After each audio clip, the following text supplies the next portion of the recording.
labaatanka bisha Juun ee sanadka 2022 idaacadan duhurnimo waxay idin soo jeedinaysaa anigoo ah Kawthar Maxamed Cabdullaahi qodobada aad ku maqli doontaan waxay kala yihiin Israa'iil oo sheegtay in beesha caalamka ay tahay inay walaac ka muujiyaan doorashada madaxweynaha la doortay ee Iiraan madaxweyne Muuse Biixi oo la kulmay haweenkii ku soo bixi waayay doorashadii dhawaan ka dhacday Somaliland duruufo nololeed oo la soo diristay dad dhawaan ka soo qaxay Soomaaliya kuna sugan xerada qaxootiga dhagaxley ee Dhadhaab maxay tahay sababta ay u soo qaxeen waxana kana dib way walaalo ilma aabahooda dhintayo wax anaga haysana lahayn beeraley iska ahayno tacabkooda waa naga rafaadayo qarasha ku tabcana waxa saaweynay dib leenaga soo waday wixii hadii ilmihii meel barasho la geeyo bishii lacag laga rabo wixii isku aboodi waay dibkaas aga soo baxay aniga tirada dhimashada xanuunka coronavirus ee Brazil oo kor u dhaaftay 9 milyan oo qof qodobadaas oo faahfaahsan iyo wararkii ciyaaraha ayaad ku dhageysan doontaan idaacadan duhurnimo oo uu soo saaray Cabdiraxmaan Xaaji Cadow balse waxa intaas oo dhan ka horeynaya wararka caalamka ee BBC-da waxana u diyaar ah Axmed Badar mahadsanid Kawthar Ra'iisul Wasaaraha Israa'iil Naftali Bennett ayaa shir gudoomiye kulankiisii ugu horeeyay golaha wasiirada isaga oo ka digay in madaxweynaha mayalka adag ee Iiraan loo doortay waxa uu Naftali sheegay in doorashada ra'iisi ay tahay baaq ay tahay inay ku baraarugaan dalalka reer galbeedka Naftali Bennett ayaa farta ku fiiqin Ayatollah Khomeini oo dadka oo dhan ka soo dhaxushay nin caan ku ah ridida xukun lagu dilay dadka ka soo horjeeda dawladda Iiraan dadka reer Armenia ayaa maanta u dareeray doorasho waqtigeedii laga soo hormariyay si xal loogu helo dhibaatadii siyaasadeed ee ka dhalatay dagaalkii ay la galeen dalka dariska ah ee Azerbaijan sida ay muujinayso ra'yi ururin la sameeyay xisbiga talada haya ee hogaaminayo ra'iisul wasaare Nicholas Pashinyan iyo xisbiga madaxweynihii hore ee dalkaasi Robert Kagan ayaa si aad isugu dhow balse waxa sidoo kale jira tiro dad ah oo iyagu markaasi wali aan go'aasan cid ay u codeyn lahaayeen Richard Garsonians oo agaasimaha xarunta daraasaadka ku sameeyay arrimaha gobolkaasi ayaa rumaysan in Mr. Pashinyan uu fursad weyn haysto The significance of these undecided voters muhiimadda codbixiyaashani aan la go'aamin ay leeyihiin boqolkiiba 30 codbixiyaasha waxaan ugu yeedhi lahaa codbixiyaasha lagu qasbay inay u codeeyaan dawladda mana aha qasab ama inay jeceshahay dawladda hadda jirta sida ay codbixintu u dhacday balse cabsida iyo nacaybka ay u qabaan dawladdii hore ee mucaaradka matalaysa ayaa bulshada dhexdeeda ku xoogan marka waxaan u malaynayaa mas'uulka xilka haya inuu fursad wanaagsan haysto ayna u badan tahay inuu helo aqlabiyadda kuraasta baarlamaanka cusub and is likely to garner a majority of seats in the new parliament xilli rabshadaha ka taagan dalka Afghanistan ay sii kordhayaan ayaa hogaamiye ku-xigeenka kooxda Taliban waxa uu sheegay inay ka go'an tahay wadahadallada nabadda ee ka socda dalka Qatar Mullah Abdul Ghani Bardar ayaa waxa uu intaa ku daray in nidaam islaami oo sax u yahay qaabka kaliya oo lagu soo afjari karo dagaalka dalka Afghanistan hadalkiisa ayaa ku soo beegmaya xilli walaac laga qabo in la isku mari waayo wadahadallada u dhaxeeya Taliban iyo dawladda Afghanistan ayna garwadeenka ka tahay dawladda Qatar Taiwan ayaa soo dhaweysay diyaarad siday talaalka fayraska corona oo ka timid dalka Mareykanka taasi ay ku tilmaamtay inay tahay tusaale kale oo muujinaya saaxiibtinimada labada dhinac xukuumadda Washington ayaa ugu deeqday Taiwan 2 milyan iyo bar talaalka shirkadda Moderna kadib markii sida la sheegay Shiinuhu ay ka hor istaageen Taiwan in la geeyo talaalkaasi ugu dambeynna dhowr gobol oo ku yaala dalka Hindiya ayaa ku dhawaaqay in ay damcinayaan xayiraadaha fayraska corona xilli tirada cudurka uu soo ridanayo hoos u dhacday caasimadda Delhi waxaa la ogolaaday in dib loo furo Isniinta beeraha dadweynaha ay ku nastaan gobolka dariska la ah ee Uttar Pradesh dhammaan dukaamada iyo suuqyada ayaa la fasaxay in dib loo furo marka laga reebo goobaha cudurka uu wali ku badan yahay Kawthar aad baad u mahadsan tahay Axmed Badar oo wararka caalamka ee nala socodsiinayay ayuu ahaa halka aad ka dhageysanaysaan waa laanta af Soomaaliga ee BBC-da ee dhageystayaal markana qaybaha kale ee idaacadeena duhurnimo duhur wanaagsan mar kale dhageystayaal sida warka caalamka baad ku maqleyseen Israa'iil ayaa sheegtay in beesha caalamka ay tahay inay walaac xoogan ka muujiyaan doorashada Iiraan ee lagu soo doortay madaxweynaha cusub ee Ibrahim Raisi afhayeenka wasaaradda arrimaha dibadda Israa'iil Lior Hayat ayaa sheegay in madaxweyne Raisi uu yahay madaxweynaha ugu mayalka adag ee abid soo maray Iiraan waxa uu intaa ku daray in hogaamiyaha cusub uu kordhin doono hawlaha nuclear-ka ee dalkaasi faahfaahinta waxaa inoo haya cabdiraxmaan xaaji caddo oo haatan stuudiyaha igula sugan. cabdiraxmaan. kowsar natiijada doorashada Iiraan ka dhacday markii la shaaciyay oo la sheegay inuu si rasmi ah ugu guuleystay madaxweynaha cusub Ibrahim Ra'iisi uuna yahay madaxweynaha ku guuleystay xilka waxaa soo baxaya markaa hadalhayn badan oo ka timid caalamka gaar ahaan Israa'iil iyo waliba kuwa la midka ah. waxayna markaasi sheegeen Israa'iil oo kale hadii aynu ku horeyno waxay wasiirka arrimaha dibadda ee dalkaasi waxa uu sheegay in la joogo xilligii quwadaha dunida ay iska kaashan lahaayeen ama ay ka fiirsan lahaayeen go'aanka ay ka gaarayaan barnaamijka nuclearka ee Iiraan ee 2015 ay saxiixeen Mareykanka uu ka baxay 2018 waxaana uu sheegay in haddii arintani si taxadar leh aan loo muujin ay keeni karto dhibaato kale oo hor leh oo dunida u horseedo Iiraan maadaama ay yeeratay wili madaxweynihii ugu mayalka adkaa ee dalkaasi uu yeesho waa Ibrahim Ra'iisi ayaa xilka loo dhaarin doonaa bisha August ee Iiraan iyadoo madaxweynaha cusub ee Iiraan loo doortay hadalhayn badan ay ka dhalatay sida in uu yahay madaxweyne mayal adag isla markaana uu yahay hogaamiyaha ruuxiga ee dalkaasi Ali Khamenei oo aan biyo ismarin ilaa Iiraantiisana isagu soo tababaray. bayaan uu ra'iisul wasaaraha Ra'iisi soo saaray guushiisa kadib wuxuu u ballan qaaday sidii markaasi uu xoojin lahaa kalsoonida ay shacabka dawladda u qabaan uuna noqonayo madaxweynaha dalka Iiraan oo dhan. warbaahinta dawladda oo bayaankaas soo xigatay wuxuu Ra'iisi sheegay inuu dhisayo dawlad adag isbedel keeni karto musuqmaasuqna la dagaalanto. ra'iisul wasaaraha Israa'iil Naftali Bennett oo markaasi isna ka hadlay guusha Ra'iisi waxa uu sheegay in loo baahan yahay in taxadar laga muujiyo heshiiska nuclearka si aysan Iiraan mar kale fursad ugu helin in ay horumariso barnaamijkeeda nuclearka. Of all the people that Khamenei could have chosen, he chose the man infamous among Iranians and across the world. dhammaan dadkii Ayatollah Khomeini uu dooran karay waxa uu doortay nin aan sumcad ku dhaxlahayn Iiraaniyiinta iyo adduunka oo dhan inuu dalkaasi hogaamiyo. gudiyada dilalka xukuma sanadihii la soo dhaafay waxa ay dileen kumanaan muwaadiniin reer Iiraan ah oo aan waxba galabsan. xulashada Ra'iisi waxaan ku tilmaami lahaa inay tahay fursadii ugu dambeysay ay quwadaha adduunka ku soo baraarugi lahaayeen kahor inta aysan ku laaban heshiiska nuclearka iyo in ay fahmaan cidda ay la shaqeynayaan. nimankani waa dilal wadareedyo geystay taliska ay maamulaan ragga arxanka daran waa inaan loo ogolaan weligood in ay yeeshaan hubka wax gumaada kaasi oo awood aan u siin doonin oo keliya in ay dilaan kumanaan balse dili doona malaayiin. That will enable it to not kill thousands but millions. in kowsari doorashadani Iiraan ka dhacday iyo natiijada ka soo baxdayba waxay mar kale soo cusboonaysay dagaalkii markaasi dadbanaa ee labada dal u dhaxeeyay waa Iiraan iyo Israa'iil. caddo marka heshiiskii nuclearka ee Iiraan halkuu ku dambeeyay in kowsar heshiiskan xaaladda horta waxa sii cakiray siina horiyay barnaamijka nuclearka Iiraan oo heshiiska caalamiga ah 2015 dhacay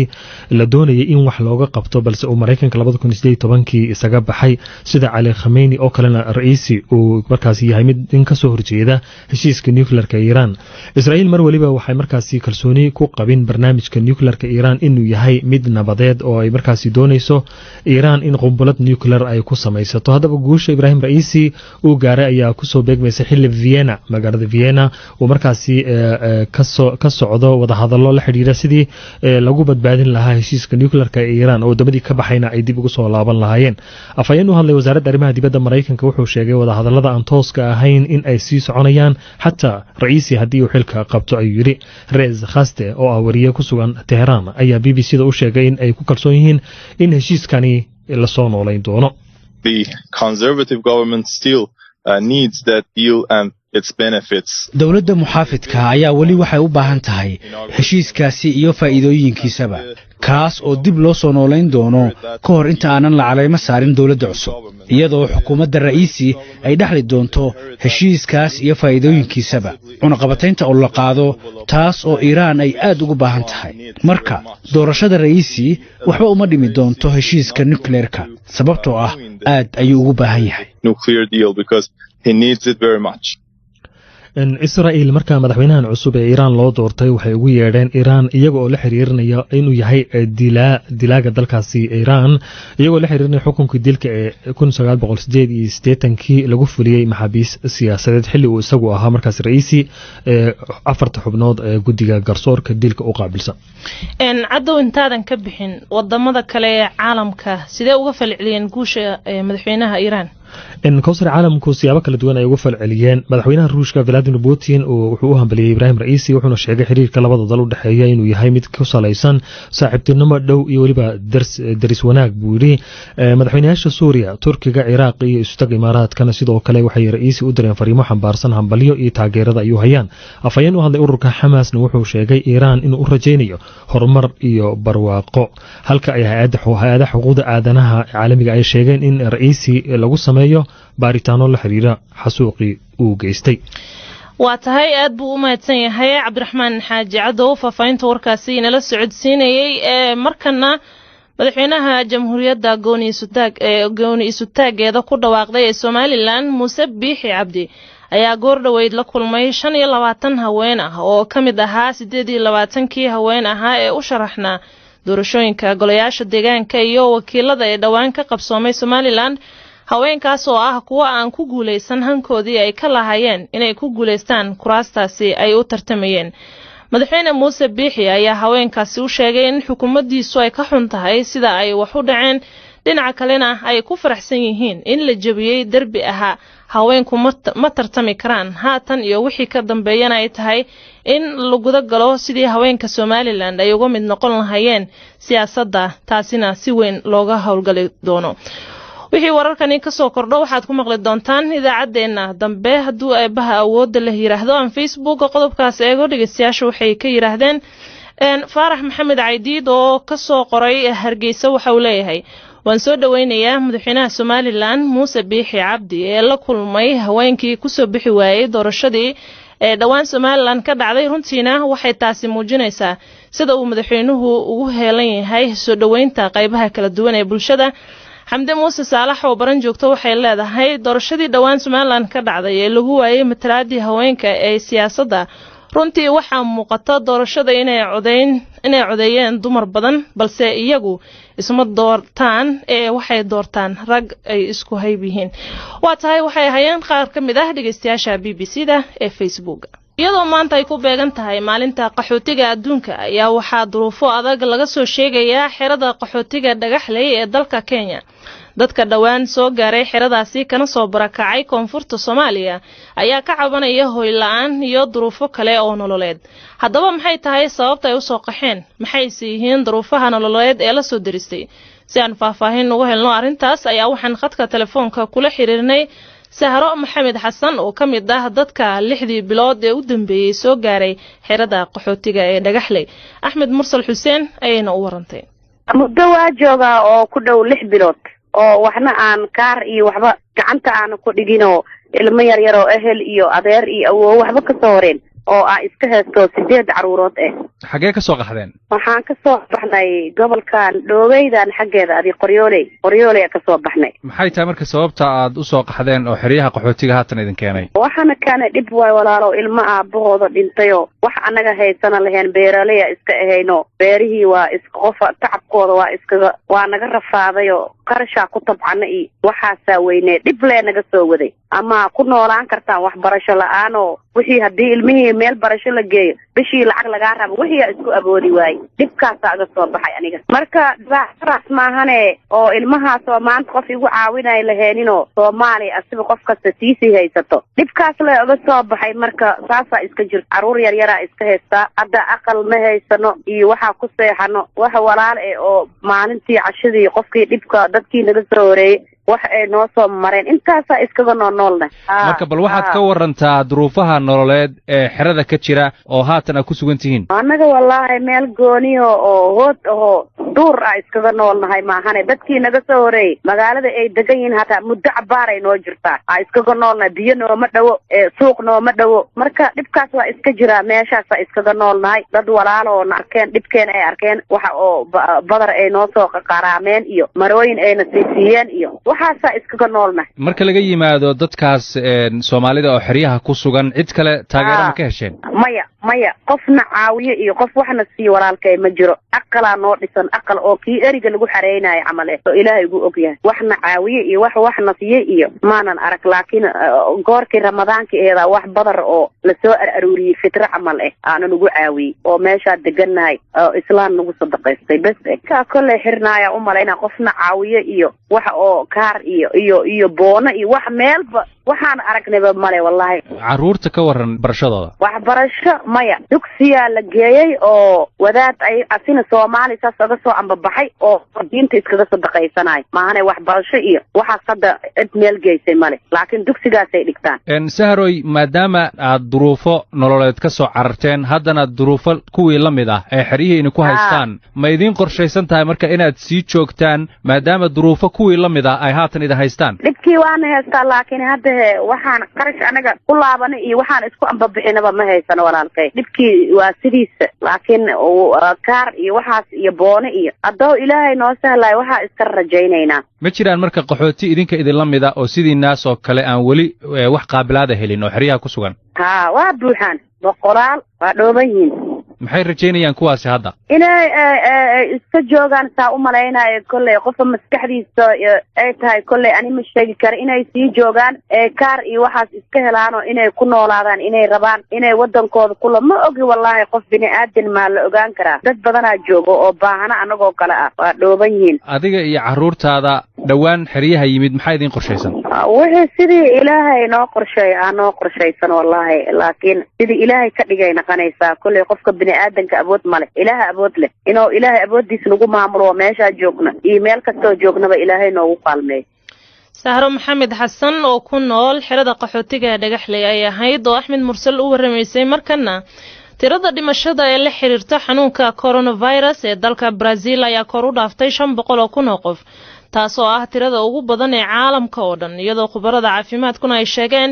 inuu sii fidi karo xanuunka maadaama xilliga qaboobaha uu bilowday isla markaana uu si tartiib ah u socdo barnaamijka talaalka looga hortagayo fayraska corona xanuunka coronavirus ee dalkaasi ayaa ku sii fidaya iyadoo madaxweyne Jair Bolsonaro uu diidan yahay inuu taageero